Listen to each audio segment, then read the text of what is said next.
What you say? I told you that it's time to start the show. That you only meant well. Yeah, the show's gonna do Of well. course you did. What you say? I said let's go. That it's all for the best. Yeah, it's probably gonna be like the best podcast. What you say? God, do I have to keep repeating myself? Just what we need. You decided this. Hold up, I What thought we you both say? decided to do this. What did she say? I said let's start the show. Hey everyone, welcome to Whatcha Say, an OC podcast. My name is Elyse Daly, And I am Scott Daly. and together We're the Dailies. Dailies. And once again, Elyse is eating. I'm pretty sure I specifically said, before you start, finish chewing on that thing. No, you said I want to start. Stop chewing. You didn't tell me to finish what was in my mouth. This told is the me to start, podcast so where I each did. and every week, my wife Elyse and I go through the hit 2000s teen drama, The OC, episode by episode. This week on the show, we are covering the premiere, the first episode of season 3, entitled The Aftermath. We're going to get to see if Scott's predictions were correct. Aftermath. I don't know if it's much better if you say it like that. You want to try it again? Okay. The Maybe Aftermath. no, you need a little different of a twist to it, but just not as intense as the first Can one. you give me a note? What's the note? As a director of this podcast, what do you got for me? Not as elongated, Okay. but still with passion. Passion or sinister? Is it sinister or passionate? It is more passionate than sinister, but you have to have a little bit of sinister in there because of Julie Cooper. Hold on, let me just gotta get in character. Okay. I think I'm ready. Ready? Okay. The Aftermath. Oh, that was pretty good. Was it good? Was That's it good? good. Okay. Yeah. Good. I take that. Thank you. Cut. Check Done. the gate. Episode over. No? No. Okay, well, let's just go ahead and talk about our roses and thornies from last week then, Scott. The Okay, part of what the podcast. I mean, this is the season premiere of season 3, so we could be having brand new OC lovers joining us for the very first time, and they don't know what the rosies and thornies are. Oh, I was like, what new couples are we really going to be talking about? Okay, yeah. What do you- so, what? I don't know. Just explain what roses and thornies It's are, the please. part of the podcast where Scott and I, we look back on the last week and we talk about the good, the bad, the rosies, the thornies. And we're going to start, Scott, with your bad. What's your bad this week? So, I just want full disclosure for those of you Oh, at you home. stole mine. A little inside baseball. Elyse, you know, normally one of us preps the script and then like leaves blanks for the other person to fill in their stuff. This week I was the one that prepped the script. I left a bunch of blanks for Elyse and she filled in none of them. So when she says I stole hers, what she really meant is I did something in my head I didn't tell you, and it just so happened to also be the thing that you picked, Scott. That's what she's saying. So I just want to make sure. New thorn. It's okay. I've got one. Uh-oh. Okay, my thorn is everyone knows that there's about to be an election in the United States. I think even I don't know if everybody does. Overseas listeners probably know that. Yeah, by the time this episode comes out, it will be November 3rd, election day in the United States of America. And Elyse and I live in Texas, which typically not a contentious state in the presidential election. I think for the last few decades, it's gone reliably Republican, which is a bummer for those of us that don't typically vote for the Republican president. But this year is the closest the state has ever been to being a contentious battleground state. I think most of the polls list it as a toss-up right now. So, and it's probably going to still... We're yellow, according to NPR. Yeah, it's probably still going to go Republican. Like, I think the GOP is probably still going to take the state at the end of the day. But because it's so close, because it's so contentious, we have now become one of those states in which we are constantly hassled on a multiple times per day basis. So, commercials. I've got all parties on me now. Commercials, telephone calls, emails, flyers, messages. And look, here's the thing I'm going to say. I know this is a very important election. That's why I voted 2 weeks ago to make sure that I got to vote and that my vote was going to be counted. But man, this stuff gets annoying. And you know what else? My email has become basically unusable because I get not only am I getting like 20 emails a day, but they're all like super overly dramatic to the point where I'm like, is this working? Like every email I get from the Democratic Party is like, Scott, we're fucked. Unless you give us $5 right now, we are fucked. Well, and also, all these people that are texting, they're not, like trying to put some sort of convincing argument. It's just, hey, I'm for such and such candidate. Are you going to vote for us?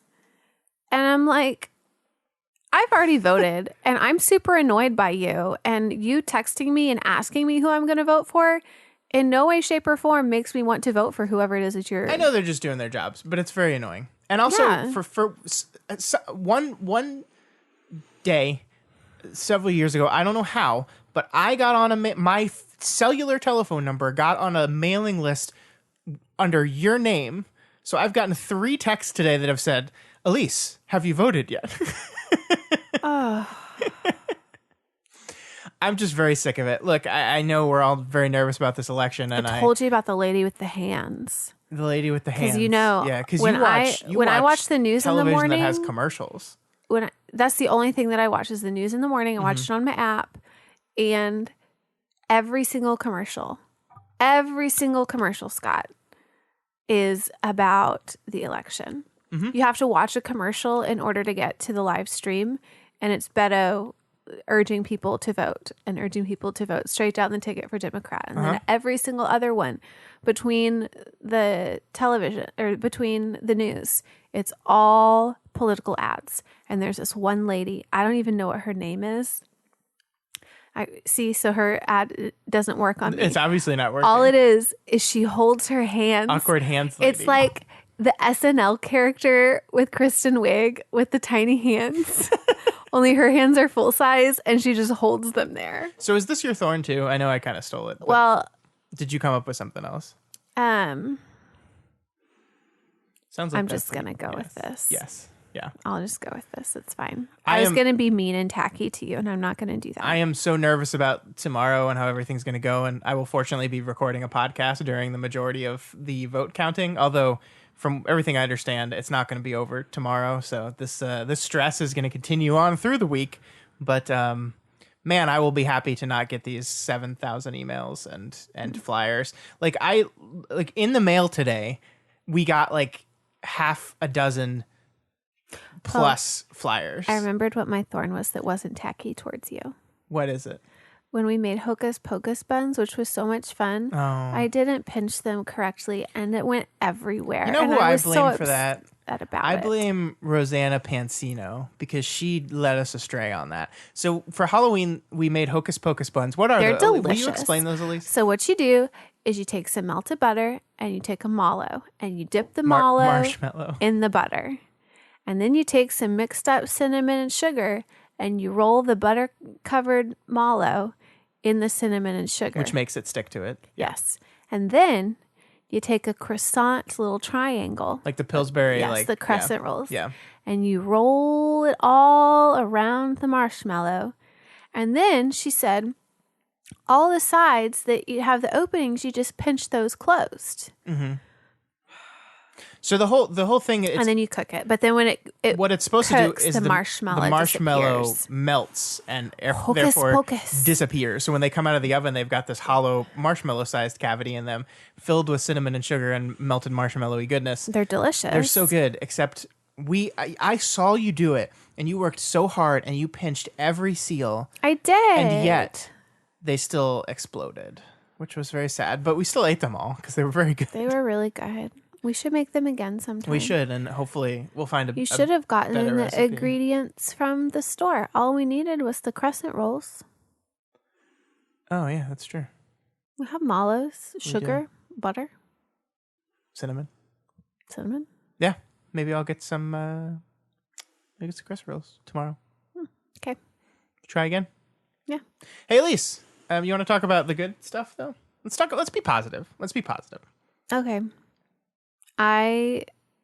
What's your rose? Well, it's like we get tomorrow off, but we don't get tomorrow off. But I'm excited that they're encouraging everybody to work from home and that our teachers are getting an opportunity to be off on election day.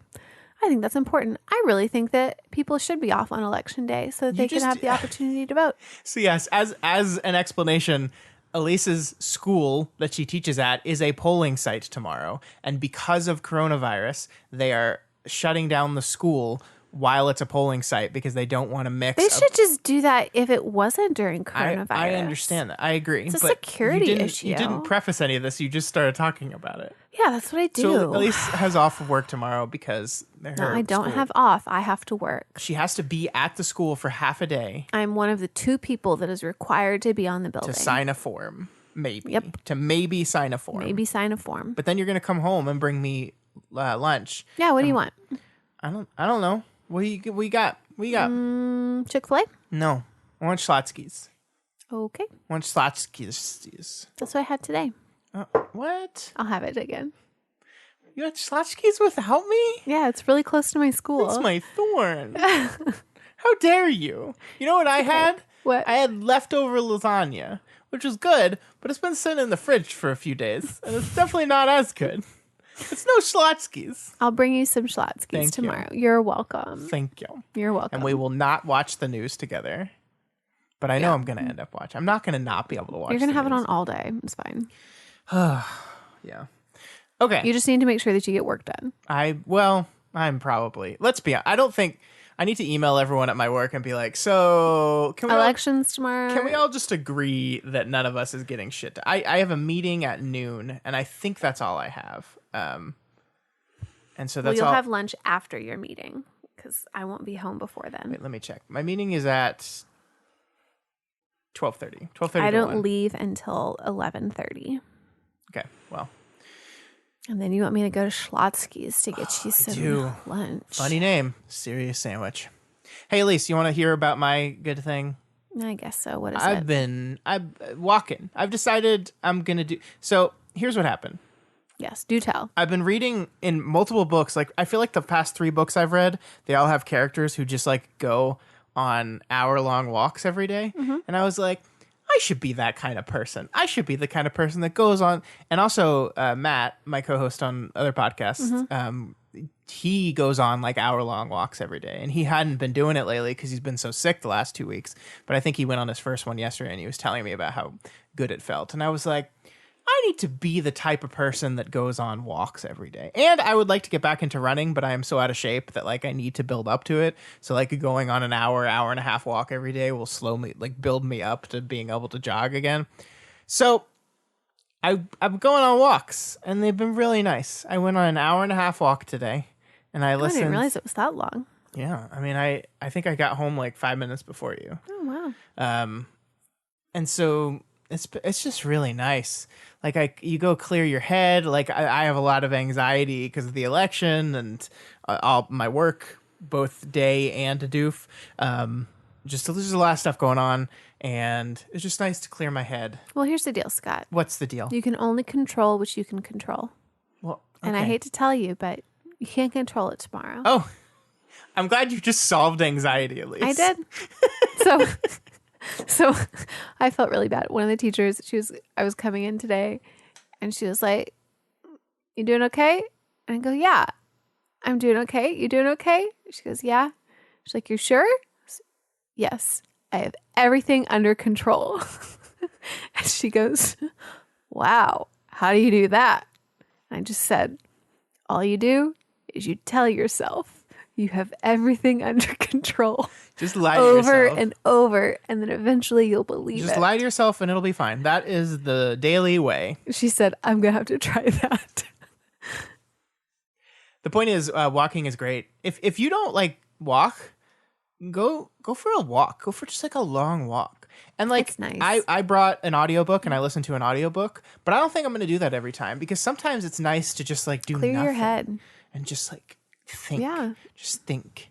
And like, don't get pissed off at your dogs when they both refuse to walk normal and chase after every squirrel and bark at every human they see. Just You know what else, walk. Scott? What? I didn't realize Sam Smith came out with a new album.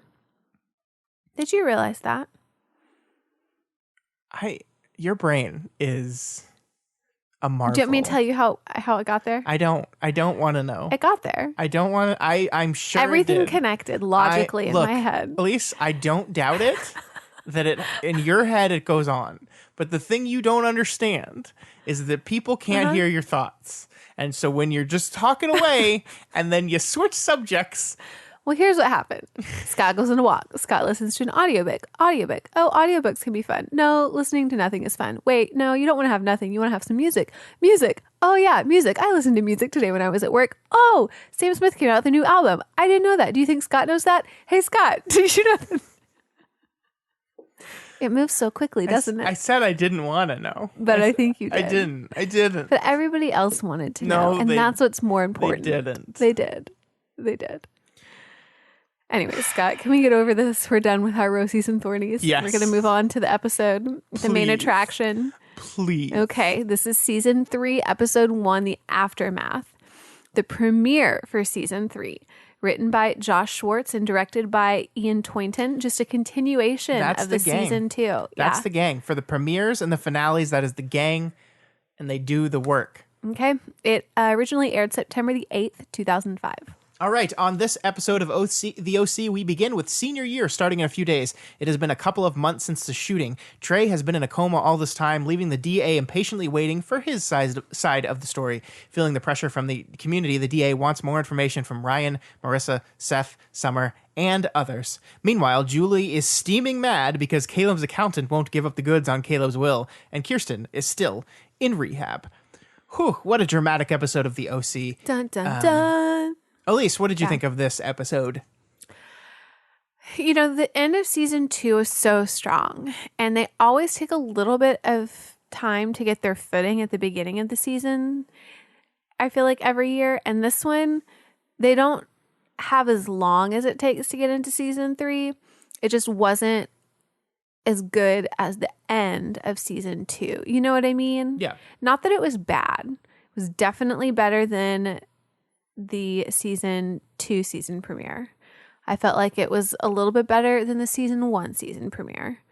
But it just, you know, they're trying to start all these new storylines. So it just takes some time. Yeah, I mean, the denouement by definition is almost never as interesting as the climax. And this very much felt like the denouement of last season. But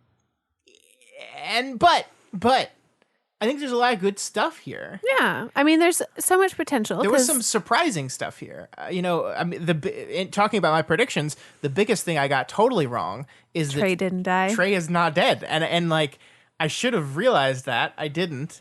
I just assumed he was dead and we would be dealing with the aftermath of his death for a large part of the season. But we kind of just moved past that very quickly. We kind of just resolved the Trey's in a coma thing. By the end of this episode, he leaves town, Ryan says goodbye to him, and everyone just kind of starts moving on with their lives. And it's not to say that that incident didn't spark the conflicts that are going into this episode or this season. I think it did, but I think there's two things you could have done with an end of the show, like one of your characters shoots another character in the back. You could spend the rest of your show dealing with that very specifically and directly, or you could move on from it as quickly as possible and just deal with the things that spin around that event. That latter is what they chose to do with this, which was surprising, but hey, I wonder if it'll be surprising what happens with it, Scott. We'll see. We will see. But overall, I just want to fast forward to the end of season 3. Overall, it's just also good. I enjoyed this episode. I think, you mentioned this while we were watching it, but this is much more soap opera-y than just about any episode of the show Oh my gosh, just you wait. Season 3. There's a character in a coma, and then he wakes from a coma, and like a lot of the musical stingers in this episode are like very melodramatic to the point where it feels like a soap opera. There's a lot of crazy shit going on here. It's, you know what? Season 3 is why it was on the Soap Network. I kind of like it leaning into that a little bit. It makes it more campy and fun. And I do feel like there's times where the show takes itself too seriously and like it's silly. When it's recognizing the absurdity of itself is when it's the most fun. And this episode did that a lot, I thought, because there's a moment in this episode where it makes fun of the fact that Ryan isn't a very good character. The show makes fun of itself. There's a moment where Seth and Summer are talking about Ryan. Well, I know he wants to be left alone. We have to do something. Should we bring him a snack? What does Ryan eat? Dry cereal from a box and black coffee. Huh. Well, maybe we could, like, get him something, like a gift. Sure, money's no object. Okay. What does Ryan like? Any favorite movies? Hobbies? Cohen, he's your best friend. Hey, you've known him as long as me. I don't hear you throwing out any gems. That to me felt like the show like giving us a knowing wink that they recognize that this guy's been a pretty shitty character.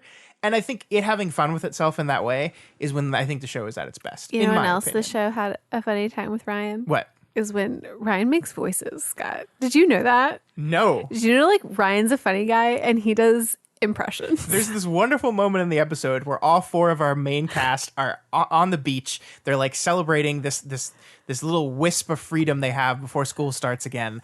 And Summer is whining about Seth doing something again. And Ryan just does a Summer impression. Thanks for almost getting my bathing suit wet, Cohen. My pleasure. Cohen. Can't believe that you did that, Cohen. And it's like it maybe would have been an outtake, but I don't know. I am convinced that this was just the actor just fucking around and they kept it in because it is so un-Ryan. Like he's never done something like that in the entire show.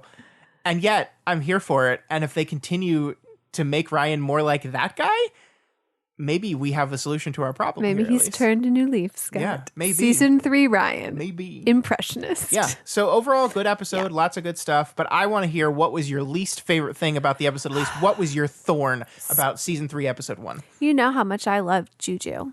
You know how much I love her. I know. How devious she is.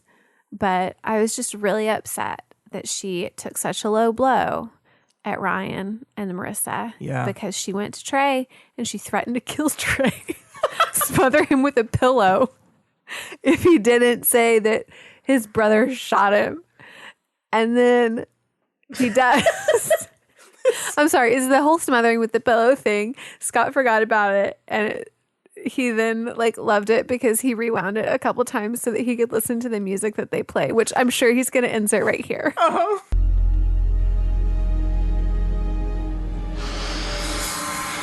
Hello, Trey. I've been wanting to talk to you. And anyways, It it's is just the best. It is the best drama sting in the world. But I mean, so you don't like this? No, here's the deal. I love Julie Cooper and I love how awful she is all the time. But at the same time, I wish that she had a little bit more of a range sometime in her deviousness. And it's just like predictable. Like, of course, Julie's going to try and save Marissa, even though nobody wants her to do that. And Jimmy tells her not to. And so it's like anything someone tells her not to do, of course, she's going to do it. And I just want a little bit more with my Julie. Give her some more credit, you know? Like the smother with the pillow, like, whoa. But also no, because she already said she wanted to kill Caleb. Like we already know that that's something that's in, you know, Julie's evil toolbox. But give us some more things, you know? What else can Julie do that's evil?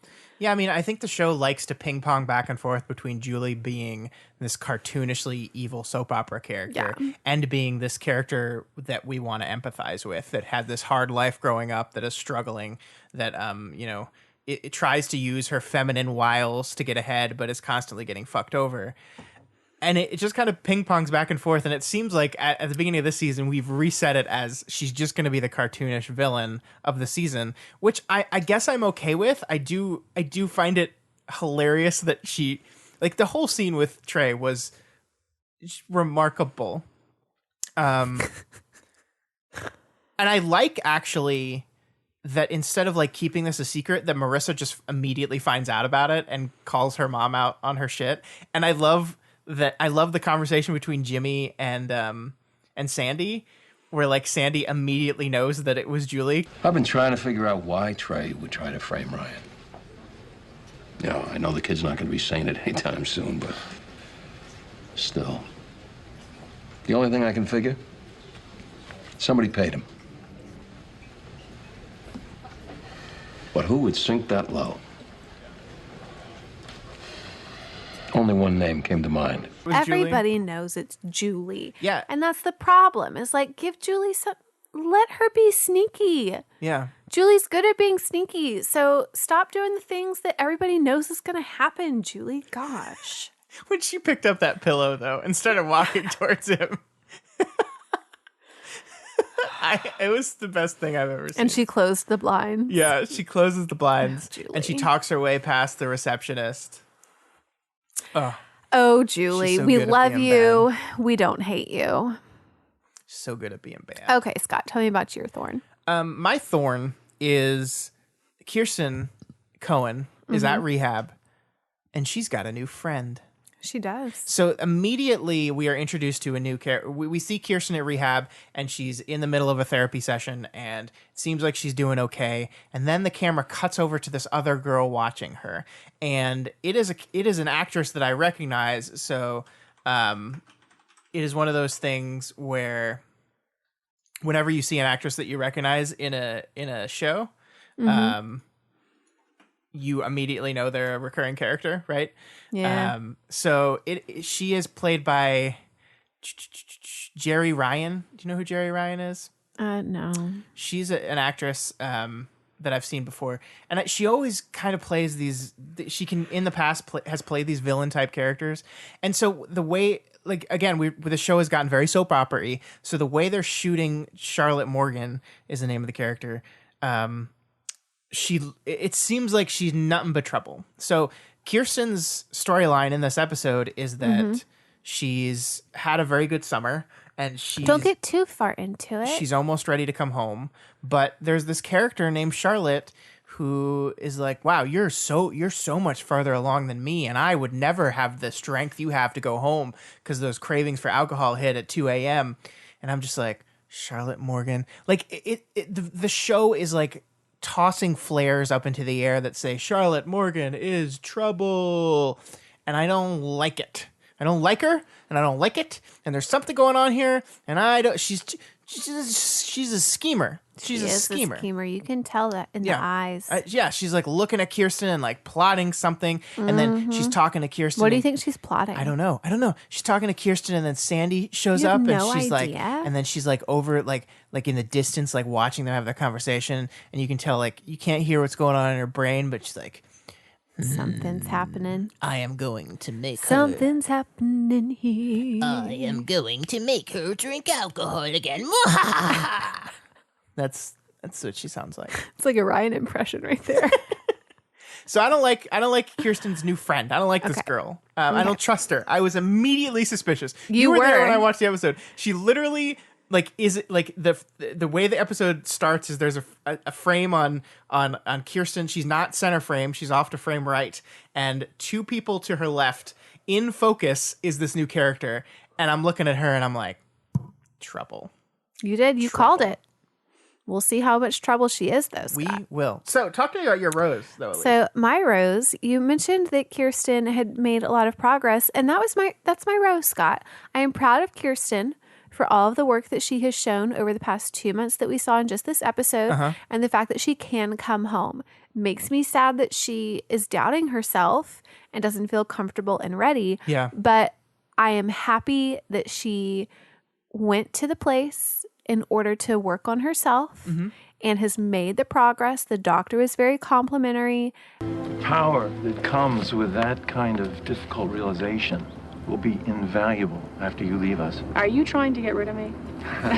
Well, it sounds to me like Syriac's work is done. You'll need to get a sponsor, attend meetings, but there's no reason you can't do that from your home. Great. And so I'm just thankful that the character has made some progress. Yeah. I mean, she is doubting herself and she's concerned, and that's very understandable, especially when you have evil Charlotte Morgan. But But what? I'm proud of her. Yeah, I am too. I hope she comes home She's soon. called the model student by the doctor, and we'll get into her style choices, which Yeah, are she's reflecting, modeling, isn't she? Reflecting how well she's doing. She seems very good. She seems very, very okay. She's dealing with herself, and Sandy's very proud of her. Although I did love that we got to see that Sandy is well aware she's ready to come home. but she's not ready to come home because he says that to Jimmy in their private conversation. Like, he doesn't say that to her, and she thinks she's hiding it from him, but he knows. He's very observant, and I like that. And my Sandy. Yeah, Sandy. Yeah. What was your rose, Scott? So my rose, believe it or not, I actually, when I was preparing the episode earlier, I put this as my thorn first. And then I thought about it, and I actually completely changed my mind. Okay. So my rose is Trey not being dead. No, he's not. I really, my gut reaction to this was I don't like it. It's like, I think that kind of cheapens the drama of the event. Like, everything around that event was built around the idea that she just killed a man. And I was like, oh, that sucks. Like, you take that away when you make him in a coma, and he gets out of the coma and is able to escape at the end of the day. But what they do with it, I think, is really clever, because there's this recurring thing where, you know, the district attorney played by the guy who plays Lassiter in Psych, who's, I love that actor. He can be such a good smarmy asshole. I love him. He's convinced that Marissa wasn't the one that shot Trey, that it was Ryan that shot Trey, and Marissa's just covering for him because she knows her past is a lot cleaner. And so they want Trey to wake up to tell the truth. And of course, we do the whole Julie subplot where Trey first... Ryan shot me. Ryan shot me. What do you want? 3 simple words. Repeat after me, Trey. Ryan shot me. Trey.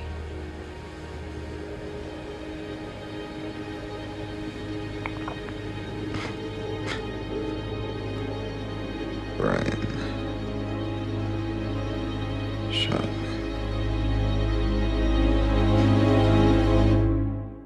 Or else I get smothered with a pillow. Yeah. She does give him $20,000 too. She can't, like, are you threatening? Are you bribing? Does Make up she your mind, have the money for $20,000? I don't know, because she hasn't gotten Caleb's will yet, right? I know, Scott. There's just there's going to be some Caleb's will drama. Can I make a mid-episode prediction here? Fine. Caleb is broke. That's going to be my prediction. Caleb doesn't actually have any money. Okay. He can't even afford to pay the taxes on the house. That's my prediction. Okay. We'll see. But anyway, yeah, I just what they did with the Trey situation, I actually really liked, because it allowed all of our characters to actually get their closure with the character. Mm-hmm. Like, I thought the Marissa Trey conversation was actually very good. She calls him out on his shit. She's allowed to finally say everything she wanted to say to him in a place and in a position where she doesn't feel uncomfortable and threatened because he's like is laying in a hospital bed, powerless to do anything. So she can at least feel comfortable finally to confront him about everything. And then there's the complicated nature of the Trey Ryan relationship. It was like, it never was interesting enough, I thought, last season. But the moment where Trey feels like Ryan feels like he has to go to the bus stop to, like, say goodbye to his brother, and they don't actually get to talk. They just get that little dramatic wave as Trey rides off on the bus. I thought that, like, that's better than trying to do some big complicated thing, or just cutting it short and having us spend the season with Ryan, like, feeling guilty about being responsible for the death of his brother or something like that. I just, like, what I hope now is we've done 2 seasons of Ryan's Chino life continuing to invade his life in the Orange County, right? Mm-hmm. Like, his mom, his old girlfriend, his brother. I hope now, as his brother drives away on that bus, we can finally say, okay, Ryan, you are ready to truly start your life here. And the conflict of Ryan's can be about him trying to figure out who he is here now. Not how Chino Ryan can fit into Newport, but find out who Newport Ryan is. And I think that's what this closure at this beginning of the episode does. I hope. Okay. We'll see. We shall see, Scott. So I really liked it. I really liked the choice. I do. It was good. So we'll see. Okay. We're going to move on now to season 3 style. Oh! I know. So come on, Scott. Tell me about the style of season 3, episode 1. Oh, that was good. I like it. I don't know if it's really that good, but... A person that does not feature very often on the Scott Style section is Kirsten Cohen. Mm-hmm. But I have to say, Elyse, she's looking good. She's got some midriff showing. Yeah, She's got some shoulders showing. She's got a lot of skin showing. I think more skin than Kirsten has ever shown in the show. I would agree with that. She's wearing a sleeveless. It's like it halter. Is that what they're called? The tie in the center. Mm-hmm.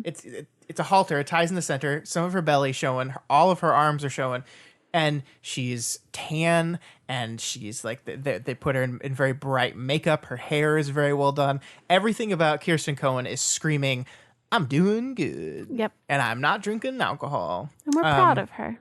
So once again, we like to talk on the style section about how the style of the characters accentuates what's going on with them, and she has never looked better. She looks great, and it's a good top. It works on her. It does. That looks like the type of thing Marissa would have tried to pull off, but wouldn't pull off because she's not this gorgeous 30-something-year-old woman. Exactly. You like them 30s, ladies. Speaking of those children's, let's talk about Marissa and Summer here. Okay, so do tell. Marissa, go ahead. I'm actually surprised that you didn't pick something else with Marissa, style-wise. Her bathing suit? No. What? You remember when Ryan picked her up at the beach and she stood up and she had like a little vest over her shirt, but right in the middle where the vest came together was this huge embroidery flower. No, I missed that. It was so ugly and tacky. I missed that. It was horrible. Well, let me just take back everything good I'm about to say about Marissa in advance then. Sorry. So Marissa's outfit when she's getting quizzed by the DA, I think is great. Yeah, she's very pretty there. Describe this outfit for me because I don't know what words are. So she's wearing a light blue pattern dress with a belt. It is sleeveless, but kind of a tank top up at the top. Mm-hmm. There's a belt and some pleating around her waist. It's cut more of an A line. And it looks like the necklace she's wearing is like a key. Yes, she's a long drop necklace. And it's a key. Mm-hmm. Like the key to her heart is dressing like this because I like it. Okay. I think it fits her age more than some of the other stuff she's wearing. She looks like a teenager. It also is trying to look very innocent because she's about to get interviewed by a district attorney. It's just a good look. And talk to me about Summer's look over here. Summer's wearing a very tight brown, I'd say spaghetti strap with a long necklace as well. Would you describe it as tight or would you describe it as toit? Tight. It's pretty toit. It's pretty tight. It's pretty toit. Skin tight. It's toit. And then I believe she's wearing a skirt with Yes. this. Now, both girls this episode had some great hair choices. Yeah, what's up I with liked their hair? their braids. Are they both wearing braids? They're both wearing braids. But they're Marissa like has the one coming side across braids, the right? front and the part, and then Summer has hers back a little bit more in the crown. Now, they do have this hairstyle quite a lot throughout this episode, which makes you think that they just had it for one day of shooting and that they just kept the same hair so they didn't have to keep changing it. But I like it. Yeah. Well, I mean, maybe the show is trying to rein in the budget a little bit. And so one hairstyle, one outfit. I'm so sad I missed the flower outfit. I'm so sad about that. It's okay. Ryan was shirtless in this episode, which doesn't happen very often in this. He wears the white tank all the time, but just totally shirtless does not happen very often. And dude is cut. I will say that. He's pretty cut. Well, oddly enough, Seth Cohen does not take his shirt off. well, it's Seth. Can't be showing up, Ryan. Cannot. Nope. But I think overall, with the exception of that, this terrible thing outfit I missed, I think everyone looks good in this season so They far. do. They do so far. It's Except okay. for Jimmy Cooper. I mean, it's just Can I just say, lumpy we Jimmy. didn't list him on anything, but he's still only listed as a guest star. So I'm really hoping that he's not going to be around much longer. Okay. Already they're laying the seeds for that. Like, I really liked Sandy's talk with him where he basically calls him out, where he's like, what are you doing here? Caleb dies and you come back the next day? What are you doing here, Jimmy? What is your goal here? I like it. I like it. Yeah. Speaking of that, that's a great move into relationship Yeah, status. Scott, way to make that transition. I'm Way so to good just, at them. not leave it up to me. I and learned just from the best. Take the bull by the horns and do it. I took that bull and I You took its did. horns and I was like, excuse me, bull, Mr. Horns, I would like you to get out of my way so I can easily transition into this. See, you say that and you know what pops into my head? You take the chainsaw, you rear it up, and you chop the horns off and take them home. What the fuck are you talking about? You took the bull by the horns, and you took his horns. You don't take the bull's horns. I mean, you could take the horns. Why would... That is not what the expression means. I wanted you to take the horns, babe. The expression is take the bull by the horns. I It is know. not take the horns from the bull. I wanted you to take the horns. What is You really worry me sometimes. Why? Why would you take the bull's horns from him? What a prize. What's wrong with you? I mean, You're the type of person that goes to Africa and comes home with ivory horns and is like, well, look, I was there. I'm just making jewelry, guys. I took the elephant by the tusks. That's not what that means, Elyse. Take the elephant's tusks. No, I wouldn't do that. I love elephants too much. Now, bulls, on the other hand. Yeah, fuck bulls. Yeah. Elephants are rare. They're a beauty. Bulls, they're disgusting. So disgusting. Let's just get rid of them horns. Okay, Scott, we're going to move on. Our bull listeners. Okay, we're going to get on to a relationship status. So we're going to start with Sandy and Kirsten Cohen. Last week they were at an 8 out of 10. Or last season. We gave them, not only were they an 8 out of 10 last season. They were the couple of the season. So yes. how they doing? How they doing? So Kirsten has gone to rehab at Syriac because Sandy had asked her to go. So I think that that's a good step in reconciliation for their marriage. And Sandy has come to see Kirsten. It would seem to be multiple times because he, seemed familiar with the whole process. And they seem happy to see each other. The only thing that is of slight concern, other than the fact that Kirsten doesn't want to be honest that she's ready to come home, is that Sandy's not necessarily honest about what's going on at home. Yeah. So he gets the call during the time when they're together to find out that Trey is awake, and he says nothing about that, says nothing about Ryan. So we assume that Kirsten doesn't know because she went to rehab before all of this happened. Yeah, surely someone must have told her about some of this, right? I mean, but it's like he's trying to protect her from the drama of home because she's dealing with a lot right now, which I think makes sense, but secrets between characters never work. I mean, she's hiding something from him too. She's hiding that she's not ready to go home. We're going to knock them down 1 point to a 7 out of 10. Yeah. I think a -1 subtraction for the Charlotte Morgan factor, I think is more than fair. Yeah. All right. Scott, you were up next with Summer and Seth. Well, last season we ended the Summer and Seth relationship in season 2 with a 7 out of 10, which is pretty good considering the ups and downs they had. And look, you folks haven't heard us talk about Summer and Seth very much in this episode. No. Because you know why? They just had a normal episode where they were just a couple and there was no drama between the two of them at all. They just supported each other and were cute with each other and were adorable and were great, and I loved it. And that almost never happens. So you know what? What? We have to give them a bump up. We have to give them at least 1 point. Because a relationship that can survive an episode with nothing happening is a good relationship in the context of this show. I would agree with that, yeah. So Summer and Seth start off season 3 with an 8 out of 10. Okay. An 8 out of 10. That's good. Yeah. Now, Scott, Ryan and Marissa, I'm going to be honest. First of all, last season they were at a 6 out of 10. And so here's where my honesty comes through. All right.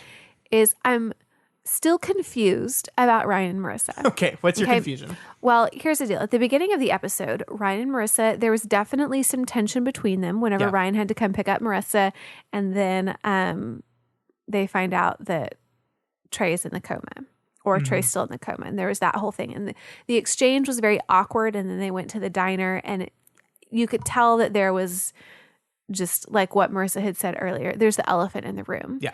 And so there's that hurdle that they're going to have to get over.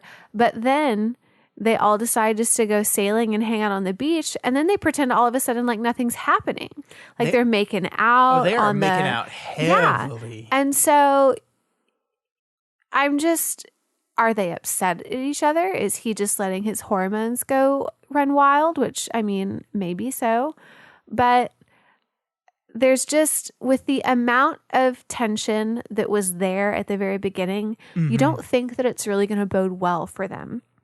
in the long run. I think they desperately want everything to be normal. Yes. And they desperately want to go back to just being a normal couple. But and I think they're trying very hard for that. Yeah, but sometimes you can try really hard for things to work out and they don't. Yeah. So what I'm going to do is I'm going to bump them down Ooh, okay. just 1 point to a 5 out of 10. So they're the middle of the road because they can go one way or the other. Could go either and we're way. not deciding yet. We're just going to give a little bit more time. All right, that's fair. That's very fair. Okay.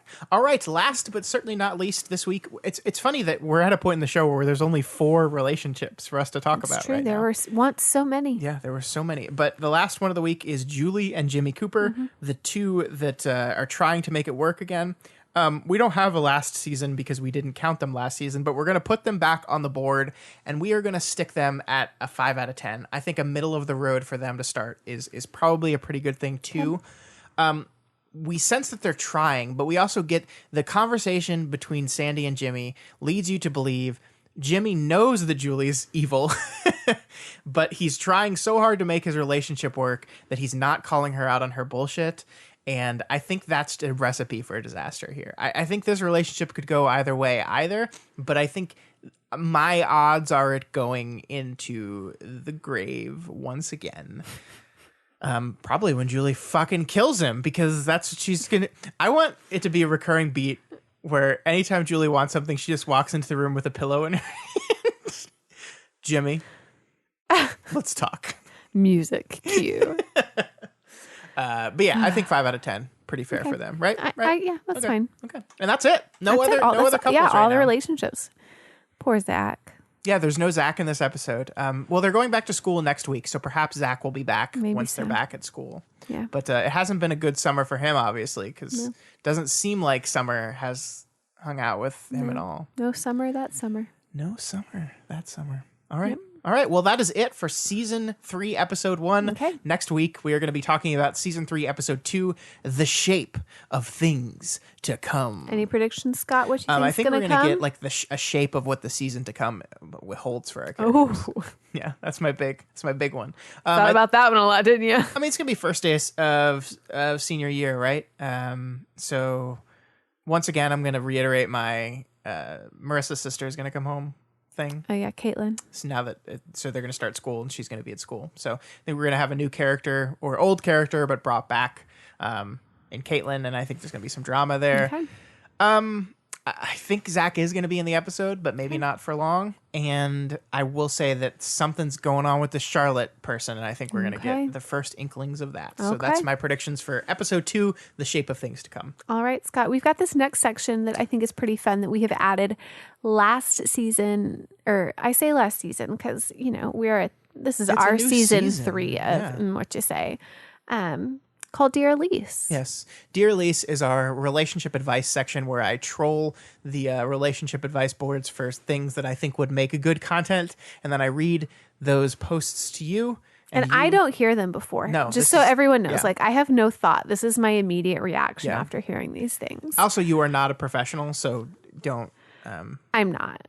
So if this was you, like, don't take it to heart. You're a professional badass, though. That's for true. Wink. Dear Elyse. Yes. So, I recently reconnected with my high school prom date, and we hung out a few times catching up. After about the 4th hangout, I told her that I have feelings for her, and she also said that she has feelings for me, which was awesome to hear because I'm completely new to anything girls. No first kiss, no first girlfriend. So after we both put our feelings out there and we continue to go out another 4 times, and it's the same as before. Great conversations and lots of laughter. For some reason, I'm really obsessed with moments, and I'm extremely terrified of making a move for a kiss and getting rejected. So I decided that I would recreate our dance that we had at prom, as there's no way she can say no to this plan. She loved this idea so much, and a few seconds after I brought her in to dance, she leaned in and went for the kiss. It felt better than what I could have imagined, and we hugged, and everything felt magical. Yesterday, we hung out for the first time since the first kiss. We went to a drive-in movie. We were cuddling. But the idea of this not really being a good enough moment stopped me from going in for a kiss again, even though I really wanted to. I don't want her to think I'm trying less or anything. How do I get past the idea that I have to plan out some extravagant night each time we kiss, or she'll feel offended and reject me? You know, it's going to make it better. Before we say, both of these people are 22. He's 22 years old, so he's very young. Okay. So, but it's going to get exhausting. So that's how you know when to stop. And it's going to get you know exhausting what? for both people. For both people. And she's going to get irritated because she's like, you've already kissed me once. Why aren't you kissing me again? And then she's going to think that the reason you're not kissing her is because there's something wrong with her. And so unless you do it again, bud, then she's going to think that there's something wrong and want to call it quits. Let me tell you something that you might already know. Cuddling in a car at a drive-in movie is a good moment. That's a perfect moment. That is the most traditional kiss moment in the world. And you know when is a good moment to kiss? Literally. Whenever you want Whenever to. both of you are into the kiss. Yes, that's good. Whenever you're both there, both parties. Yes. I can understand the feeling of being rejected and wanting the first kiss to be something magical and special. But here's the deal, Scott. She went in for the first kiss. They both like each other. I mean, she obviously is into him. So just whatever. Go for it. You're golden, pony boy. Just like go for it. And if you keep waiting every time for her to make the move, then she's gonna get irritated again. Fucking kiss her every time. Next time you see her, go in for the kiss. She's in, bud. She's in. You don't have to look, I remember being a young boy, and I also am a romantic that thinks like that you need to have these big moments and they need to be big and dramatic. I did some pretty fucking embarrassing stuff. Did I ever tell you about the girl in college? I don't know if I ever told you this. There was a girl I really, really liked in college. Her name was Aubrey. And we were having a conversation one time, and like we were talking about ice creams or whatever, and she wouldn't. I don't even remember why, but she wouldn't tell me what her favorite ice cream flavors were. I don't remember why. So I ended up getting her best friend to tell me what her 4 favorite ice cream flavors were, and I got a little disposable cooler, and I brought all 4 of the ice cream flavors over with a note, and I left it on her doorstep. It was awesome, but I always did these stupid things like this. And hey, Scott. What? Why have you done this for me? Don't. I knew the second I started telling the story, I was like, I've done plenty of romantic things for you. Don't pretend like I haven't. We've gotten lots of good moments. I proposed to you in Central Park in New York City. That was a pretty good moment. That was a good moment. Yeah. And then what? Well, so this is this is the problem, my dude, my 22-year-old dude. Once you establish big moments, the expectation for big moments never leaves you. The point I'm trying to make here is not every moment has to be a big moment, especially when it's your second kiss. Nobody remembers their second kiss. Nobody. If the two of you continue dating for years to come, and I'm not saying you will, but if you do, you're not going to remember the second time you kissed. You're not going to remember the third time you kissed. And I remember the first time I kissed you. I remember our first kiss, barely. We were both a little drunk, but I remember it. I do too. I don't remember the second time we kissed. No. But here's the other thing. Like you and I, you were into big moments. Yeah. And I like the small little things that show that you continually care. Yeah. And that's what, as you learn about people. Yes. Yeah. But he's like, you don't know that her thing is these big moments. Yeah. And if her thing is the little times that you lean in for the kiss when she really wants it, then that's going to be so much more important than the big moment. So you've got to find out what it is that the person really appreciates. I would guess that this man, this 22-year-old, watches a lot of movies. That's what I would guess. God. Because that is what happens when you watch a lot of movies. You get this idea that all these moments have to be these big, important moments. And they just don't. They just don't. They don't. That's not how life works. Like the thing about moments is they become moments when it's a big, important thing, right? Like I'm going to remember the moment you told me you were pregnant for the rest of our lives. I'm going to remember. That wasn't a great moment. And you know what that moment was? I was playing a video game on my computer. You walked in and you put down the pregnancy test and you went, "Welp." Like these moments become moments because they're important moments in your life, right? Yeah. You don't always have to manufacture those moments. That doesn't mean you can never do something romantic for the person you're into. You should do that. And I do. Don't look at me like that. You should have romantic things every once in a while, but they don't all have to be that way. I don't know why we're giving this kid advice. He can't hear us, but maybe the people out there listening. We hope that it helps somebody. Yeah. Yes. Yeah. Yeah. And that's it. That is a really fucking romantic thing to do, to recreate their prom, though. That's adorable. Yeah, that's pretty sweet. Adorable. Good job, bud. Whatever. You won after that. You don't need to do anything else. That'll carry you in a year into the relationship. Yeah, she'll appreciate it. Yeah, she gets to tell all her girlfriends about this awesome thing her boyfriend did. Cool. That's fine. Okay, well, Scott, that's about all we have for this week. So if anyone is listening to this podcast and you like our show, you can check out all the other shows that this network does over at doofmedia.com, such as, Scott, anything fun going on this week with shows? Well, Matt and I are going to be doing an episode on The Princess Bride for the Doofcast. Elliot and Ruben are doing their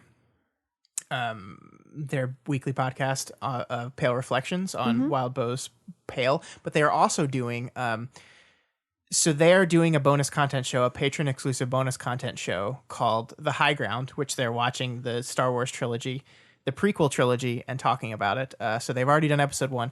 Actually, tomorrow morning at like 2:30 a.m. our time, they're doing a patron exclusive live watch of the second movie. It's Australia time because they're from Australia. So if you are a patron of us and you want to watch episode 2 with Elliot and Ruben, I think all you need is a Disney Plus account and a link that they'll send out on Patreon, and you can watch it right along with them and chat with everyone. Yeah, I would love to do that, but it's so early in the morning. I'm probably not going to be able to. 2:30. I'll be just going to bed. Well, if you went to bed right after this and then you woke up, you could do that at 2:30. Okay, I guess you're right. Actually, now that I think about it, by the time everyone hears this, that'll already be over. Yeah, that's true. So never mind. But The High Ground is that show they're doing where they're talking about, and they released the first episode a couple weeks ago. It's a patron exclusive thing. So if you want to listen to Elliot and Ruben talk about the nonsense that is the Star Wars prequels, that's our Doof Troop level and above Star on Trek Patreon. prequels. Star Wars. You said Star Trek. Oh, I did? I meant Star you Wars. Said Star Trek. I meant Star Wars. Okay. No. Okay. But of course, there's Do the Right Thing, as always. There's Kingslingers, as always. There's all our weekly stuff. We did our book club episode last week, so the audio for that should be out as soon as we finish recording this, because I still haven't edited it. Lots of stuff. It's fun stuff. And if you're interested in doing things like the watch along, even though I'm sorry you can't do that this week, you can consider donating over at patreon.com/doofmedia. Wide ranges of things that you can get from donations, but you just heard about a few of the things with your Patreon exclusive content. So if you happen to be listening to Apple Podcasts and you can't necessarily give any of your money right now, we understand that, but we would love for you to give us a rating and a review over there on that Apple Podcast so that we can help other people find this show. Indeed. And that's it. Well done, Elyse. Way to do that outro. Thanks. We'll see you next week, folks. Stay safe and stay warm. Don't stress out about the election too much. I think it's going to be okay. Famous last words, but I think it's going to be okay. I have everything under control.